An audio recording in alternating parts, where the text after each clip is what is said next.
श्री स्वामी समर्थ. नमस्कार. आज आपण अक्षय तृतीयेच्या दिवशी माता अन्नपूर्णेची पूजा कशी करावी, कोणत्या सेवा कराव्यात याबद्दलचा परिपूर्ण व्हिडिओ पाहणार आहोत. व्हिडिओ शेवटपर्यंत बघा.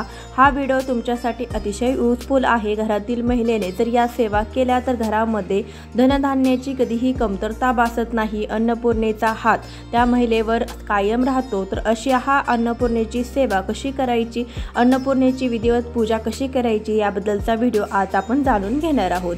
अक्षय तृतीयेचा दिवस हा 3.5 मुहूर्तांपैकी एक मुहूर्त मानला जातो. या दिवशी सोने खरेदी इतकंच दान धर्माला देखील महत्त्व असतं. तसेच या दिवशी माता लक्ष्मीची व भगवान विष्णूंची पूजा केली जाते. या अगोदरच्या व्हिडिओमध्ये आपण अक्षय तृतीयेची विधिवत पूजा कशी करावी याचा प्रत्यक्ष व्हिडिओ पाहिलेला आहे.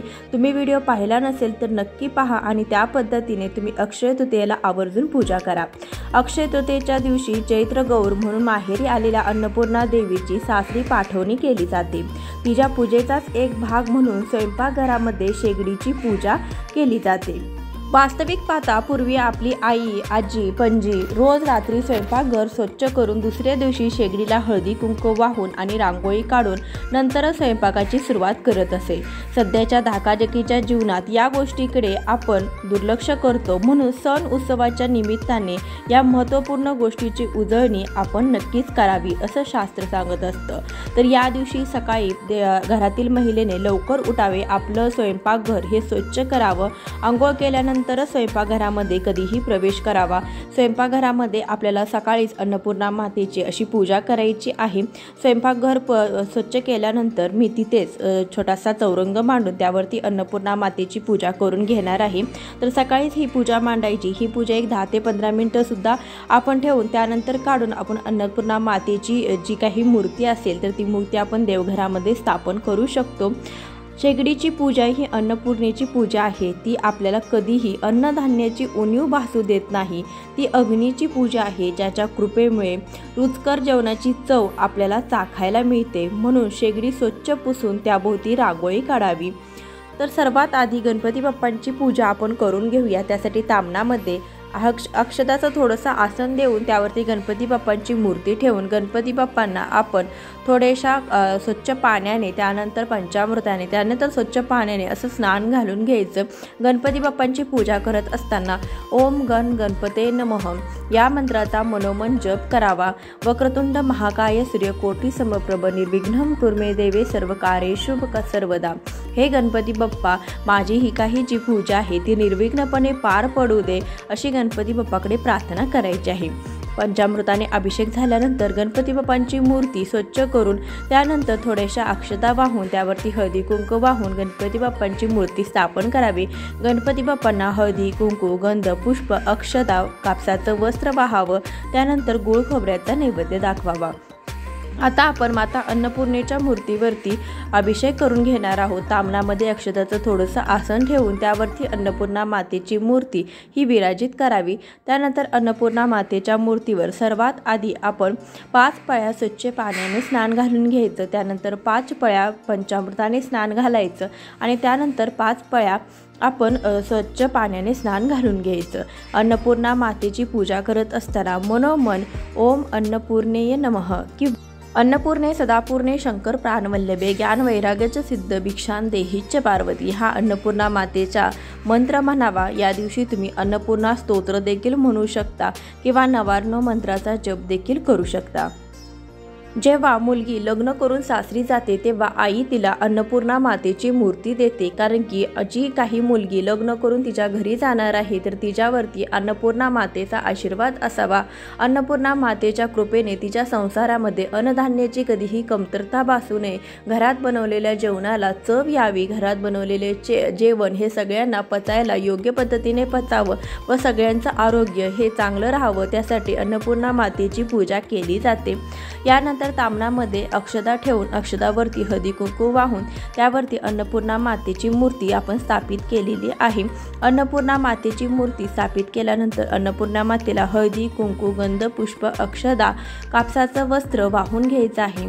अन्नपूर्णा मातेच्या हातामध्ये जी काही पळी असते तर त्या पळीमध्ये आपल्याला चिमूटभर तांदूळ ठेवायचे आहेत.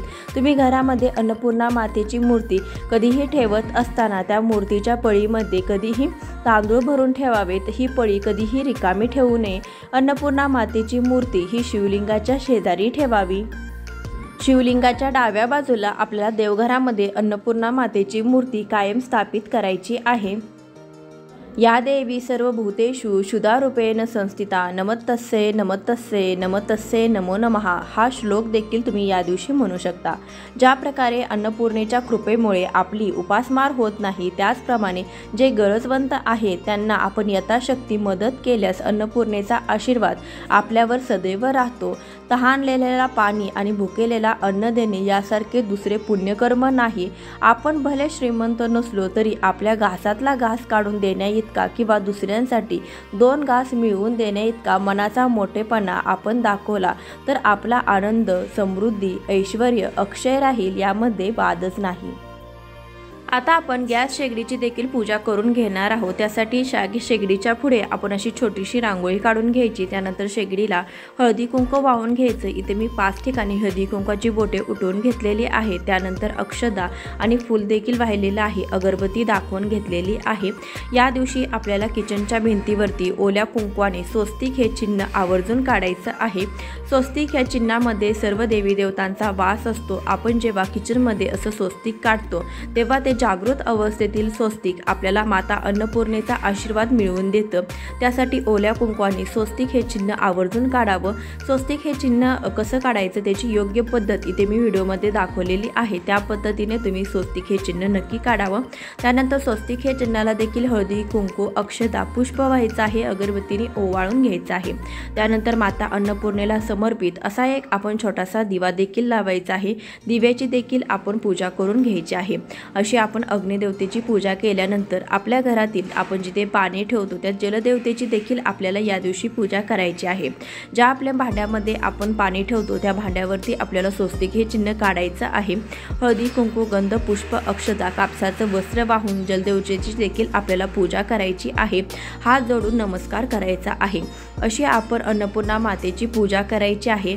अन्नपूर्णा मातेला आपण संध्याकाळी देखील किचनमध्ये असा एक दिवा लावायचा आहे। जेव्हा लक्ष्मी येण्याची वेळ असते 6-7च्या दरम्यान, त्या वेळेला तुम्ही संध्याकाळी देखील असा एक दिवा लावायचा आहे।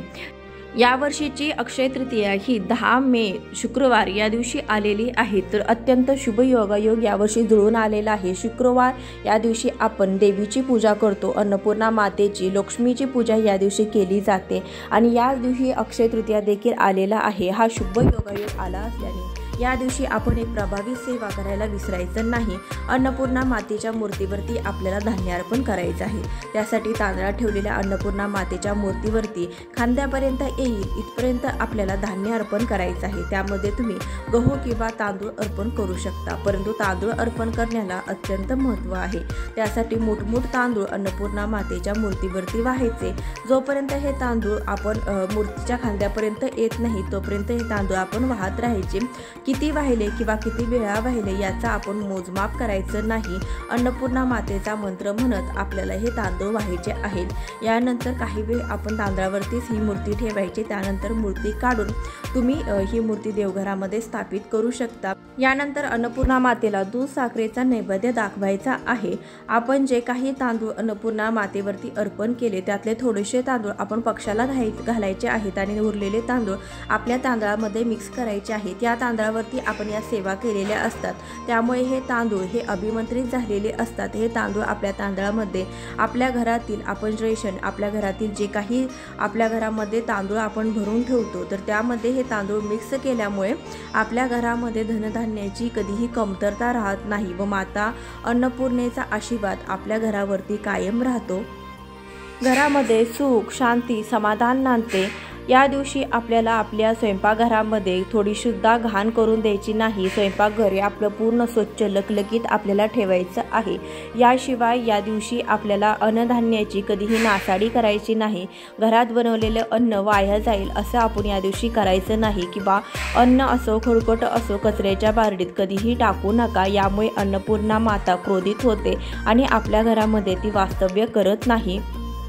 अशी पूजा आपण सकाळी स्वयंपाक करायच्या अगोदर करायची आहे। त्यानंतर ही पूजा काढून अन्नपूर्णा मातेची मूर्ती देवघरामध्ये स्थापन करायची आणि दिवसभरामध्ये आपण स्वयंपाक करू शकतो। संध्याकाळी दिवे लागण्याच्या वेळेस अन्नपूर्णा मातेला समर्पित असा स्वयंपाकघरामध्ये अगोदर सांगितलं त्याप्रमाणे एक दिवा लावावा।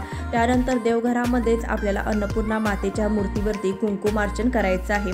कुंकुमार्चन करत असताना तुम्ही नवार्णव मंत्राचा किंवा देवी अन्नपूर्णा स्तोत्राचा किंवा अन्नपूर्णे सदापूर्णे शंकर प्राणवल्लभे ज्ञान वैराग्याचे सिद्ध भिक्षां देहीच्च पार्वती या अन्नपूर्णा मातेचा मंत्र देखील म्हणू शकता। तर मूर्तीवरती खालून वरपर्यंत असं आपण कुंकुमार्चन करायचं आहे। तर अत्यंत प्रभावी अशी ही सेवा आहे। यानंतर जे कुंकू आहे ते आपण एका डबीमध्ये भरून ठेवायचं आहे आणि आपण जेव्हा महत्त्वाच्या कामासाठी बाहेर जाऊ तेव्हा आपण हे कुंकू लावायचं आहे। त्यामुळे आपल्या कामामध्ये यश मिळते। त्यासोबतच दररोज महिलांनी कपाळावरती हे कुंकू लावल्याने अखंड सौभाग्याची प्राप्ती होते। त्यासाठी तुम्ही हे कुंकू एका डबीमध्ये भरून ठेवायचं आहे। तर अशा काही सेवा अन्नपूर्णा जयंतीच्या दिवशी तुम्ही नक्की करून पहा, त्यामुळे नक्कीच तुम्हाला त्याचा फरक जाणवेल। यावर्षीची अक्षय तृतीया ही शुक्रवारी आल्याने अन्नपूर्णा मातेची मनोभावे पूजा करावी व या सेवा कराव्यात। तसेच कोणत्याही शुक्रवारी किंवा मंगळवारी तुम्ही या सेवा करू शकता। यामुळे तुमच्या घरामध्ये तुम्हाला बराचसा फरक दिसून येईल। व्हिडिओ कसा वाटला हे कमेंटद्वारे आवर्जून सांगा। चॅनलवर नवीन असाल, पहिल्यांदाच माझे व्हिडिओ पाहत असाल तर नक्कीच चॅनलला सबस्क्राईब करा। भेटूया अशाच एखाद्या व्हिडिओसोबत। तोपर्यंत श्री स्वामी समर्थ। जय जय स्वामी समर्थ।